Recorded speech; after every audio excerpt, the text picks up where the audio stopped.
What's up, everybody? Today is the day for Season 4 Reloaded of Modern Warfare 3 and Warzone. So, of course, the patch notes came out this morning, and that's what we're talking about today. But before we get into that, I want to mention my Twitch is linked down below. I'll be live tonight, this afternoon, evening, whatever, depending on where you're at. And if you want to see me try out anything that was nerfed, anything that was buffed, go ahead and just let me know in chat, and I'll be happy to oblige. And, of course, this will be linked down below if you want to check this out for yourself. I'm only talking about Warzone today, but I'll go ahead and link the Modern Warfare 3 and Zombies patch notes below as well if you're interested in that. But without further ado, let's see what's coming and what's different. Let's see, we got Season 4 Reloaded. We have events, new, altered strain. The DNA bomb has detonated at Pop-Off Power Plant, opening new pathways around the point of interest and covering the vicinity in a toxic chemical agent. Exercise caution, though the risk of exposure to the green sludge content more of the vicinity appears to have lessened. You should now focus on getting in close to explore the outcome of this major attack. Maps, updates to Urzikstan, pop-off power meltdown. We talked more about that in the intel drop from a couple days ago, and I'll link that article as well as my video talking about it below. But you can see some of the changes. This cooling tower here is blown to pieces. This dome here is missing a bunch, and there's like tunnels and stuff below. That have opened up. It said a catastrophic explosion has destroyed a large portion of pop-off power. The gigantic main cooling tower has almost completely collapsed, and the reactor itself has fully ruptured. The devastation extends to a number of surrounding buildings. A new subterranean network of previously unknown tunnels has now become accessible. Modes, new and limited time, mutation, resurgence. This resurgence variant removes all tacticals and lethals from ground loot, allowing you to focus on gathering and enhancing your operator's DNA to discover a multitude of mutations. The mutations include Bioshield, which creates a protective bubble that blocks incoming damage but allows you to shoot out from within. Dive Bomb, where you rocket into the air, then dive towards a target. On impact, any enemies nearby are damaged and tossed back. Mutant Leap, perform a charge jump that covers vast distances. If you've played Zombies, Royale, or The Boys, are familiar with Mutant Leap. Toxic Stim Cloud, deploy a Toxic Stim Cloud that does damage to enemies and boosts squad mate speed for a short duration. Sludge Sling, toss sludge grenades that explode into a toxic gas cloud on impact. The gas slows and damages enemies over time. Mutant Cloak, turn partially invisible for a short time. You will leave green footprints while cloaked. Mutant Vision, see enemies outlined in red through walls for a short duration. Location is the Urzikstan pop-off power, and the squad size is quads. The playlist for this week, Mutation Quads, is going to be on that Urzikstan pop-off power. Ranked Trios is on Rebirth. Thunder Quads for Urzikstan, Battle Royale, all squad sizes on Urzikstan, and Resurgence, Solos and Trios is map rotation, and Quads is Rebirth Island. No Duos Resurgence is interesting, but, you know, whatever. Gameplay, new, Urzikstan, all modes. Specialist perk, recently reintroduced to Resurgence. This all-powerful perk is now available on Urzikstan. It's been available. Players who find specialists will immediately receive the benefits of every Warzone perk simultaneously. Can be acquired via bunkers. So it was just buy station before, now it's also in the bunkers. That's the only change. Redacted weapons, a new set of specially curated weapons are now available on Urzikstan. Head into battle with the upper echelon of weaponry through redacted weapons found within loot hot zones and bunkers. These unique weapons feature 8 attachments, 3 more than the traditional weapon loadout. Can be acquired via bunkers and other undisclosed locations. Unless it's a really balanced 8 attachment loadout that also has the meta attachments, no one's going to use those over the loadout. But nice to find before loadout or when you're trying to regain. New weapons, the Reclaimer 18 shotgun. It's the Spaz shotgun.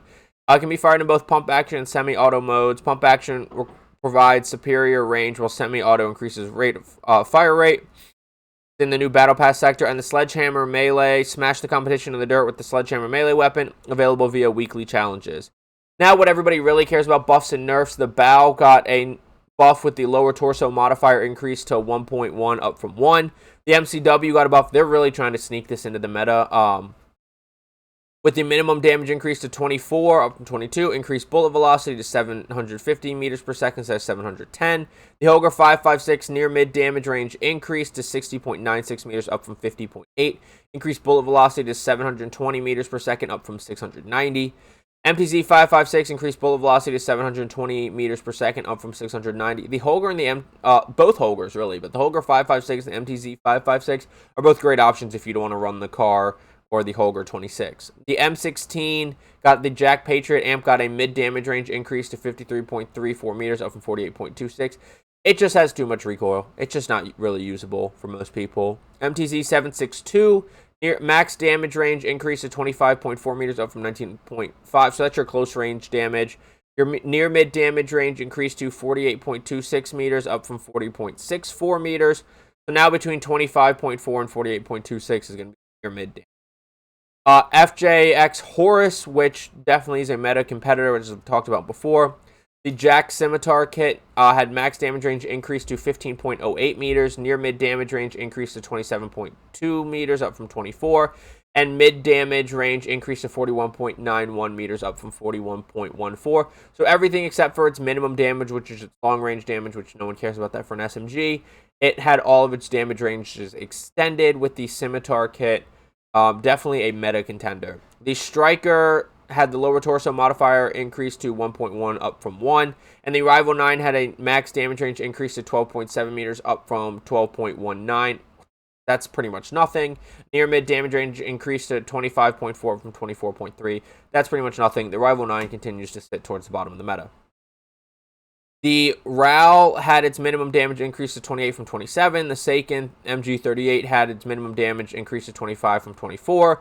The Rap H had the leg modifier increased to 1, up from 0.95. The HCR 56 had near mid damage range increased to 50.8, up from 48.2. So it looks like the Holger 26 untouched, still going to be the meta unless somehow the MCW or the Holger 556 or the MTZ 556 take its place. But with the MTZ 556 having its TTK relying on fire rate and the Holger having the Holger 556 having too small of a mag, and I just don't trust the MCW is going to sneak into the meta. It looks like the Holger 26 is still going to be the AR meta, even though it's an LMG. The Lockwood MK2, the Jack Warden conversion kit increased sprint to fire speed from 100 to 100 milliseconds. It says from 200 milliseconds, up from 35 milliseconds. So that looks like a nerf. The wording's messing me up, but it looks like it's a nerf. Increase sprint to fire speed to 100 milliseconds, up from 35. So it definitely feels like a nerf. Car 98, the nerf that I was really hoping for, although I needed a superior nerf and it's not coming. The Car 98 modified controller aim assist properties to align with the sniper class. That was definitely needed. Max damage range decreased to 55.8, down from 63.5. So that's the one-shot headshot range got decreased. And it decreased bullet velocity to 620 meters per second, down from 660. Of course, those are base stats, and of course, you can extend that out. So I'm guessing the max damage range, instead of being like, I think it was 83 or 86, with the meta build, will probably be like 75-ish meters, 70 to 75-ish meters, which is still really strong for the car lovers. And the bullet velocity nerf was definitely needed. I still think it should be as low. At best, it should be where the Cat is, because the Cat's the big 50 caliber sniper. It shouldn't have the best bullet velocity. Of course, you can max out. I think it's the Stalker to have slightly higher bullet velocity. I think it's the Stalker, but still, the car should not be in competition for the highest bullet velocity with it. That's the one thing I still wish would change. I wish they'd bring it down to about 550, which I think is where the Cat sits. Loadout adjustments. Lethal equipment C4 got nerfed again. Decreased max damage to 200 from 275. Decreased outer damage to 100 from 137. And decreased max radius to 6.5 meters, down from 7. C4 is still going to be strong, but this obviously makes it a lot less strong. Semtexes and thermites, I think, are the way to go. Killstreak's Mosquito. Damage is no longer dealt to the Killstreak owner near a drone explosion. I think it should. Don't stand under your own Mosquito drone in the open, I guess. I don't know. I'm fine with that change.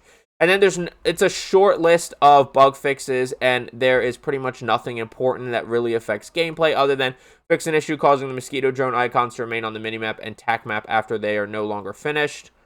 And there's nothing else that really matters too much. Can fix an issue causing the converted SMG BP50 to use AR ammo instead of SMG ammo. That's been out of the meta, so it's not really a big deal. So, not super long patch notes. Not a whole lot of weapon changes. No superior change I wanted. Didn't really buff a whole lot of the ARs to compete with the car, although they did buff some of them. And the car got a nerf. I still think it needs a little more bullet velocity nerf, but I will take what I can get. Those are my thoughts. Let me know your thoughts in the comments down below. And while you're scrolling down to the comments, don't forget to that like button, that subscribe button, and that notification bell if you want to see this content before anybody else. And as I mentioned, my Twitch will be linked down below. I will be live this afternoon/evening, depending on where you are where you're at. I guess if you're somewhere else in the world, it could be morning, could be midday. But that's not the point. The point is I will be live. If you want to see anything or have any questions, just hop in a chat. Let me know what you want to know, and I will do my best to inform you or help you out. I also have my other social medias linked down below if you want to check any of those out. Always makes my day when I get any interactions there. And like I said, I'll have this link down below. I'll have the Intel drop link down below. I'll have the Modern Warfare 3 multiplayer and zombies patch notes linked down below. And I will have my video on the Intel drop linked down below. That was all a mouthful. But I will see you on Urzikstan and Rebirth Island. Get frying. Have a good day.